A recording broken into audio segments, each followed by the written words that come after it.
Our resistance band tricep press downs are a strength move for the back of the arms, those triceps. What you're going to want to use for this is you're going to want to use that resistance band, and you're going to want to use that door anchor for this. If you do happen to have a rack set up to where you can hook it over a bar, you're welcome to use it like I am here.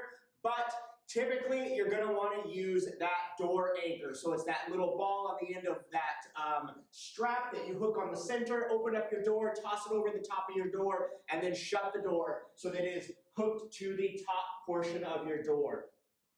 Next setup for this, depending on the length of your bands and how high your door is, you can either stand or you can come down to a kneeling position to make it a little bit tougher and take the slack out of that resistance band.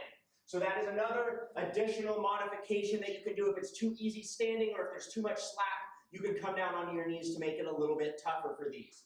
So you're going to grab the band, grab those handles with your palms facing the floor. You're then going to pull those shoulder blades and those elbows back and glue those upper arms in at your sides.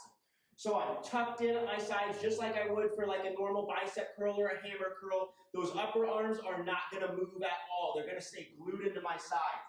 I'm going to stand nice and tall, keeping those shoulders back. I'm going to extend those arms nice and straight, squeezing the back of my arms as I'm pressing down. And then I'm going to bend on up just to above 90 degrees to that starting point. I'm not going to come up so far that my elbows start to pull forward.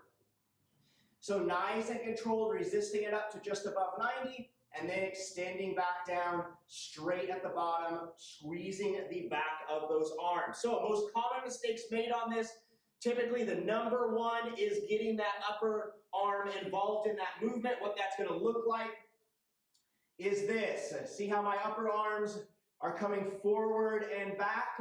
That is not isolating the triceps. So really make sure you pull back, squeeze, and then lock those upper arms at your sides. Keep them glued in there. A number two common mistake is not getting full range of motion. So either not getting all the way down at the bottom extended, maybe stopping here, or more likely not coming up all the way at the top. So pressing down, coming up to right about here, and then back down. We do want to come up and get that stretch at the top. We don't want to come up so far that elbow starts to drift forward, but we want to come up as high as we can before that elbow starts to move. We want to keep that stationary. The last thing here is rolling those shoulder blades forward and using those to press down. That is another common mistake here. So what that looks like, especially as it gets tough, we start to roll forward like this and kind of push down on it. Focus on your posture, keeping those shoulder blades back, keeping nice and upright, isolating the triceps in this movement. Control it down and control it as it comes back up. Remember, for this movement, standing is going to be a little easier. You can come down onto your knees to make it a little tougher, and you should have different resistance bands, different thicknesses to find a band that is doable but challenging for you. If you do not, if you're kind of in between on bands, you can also combine bands.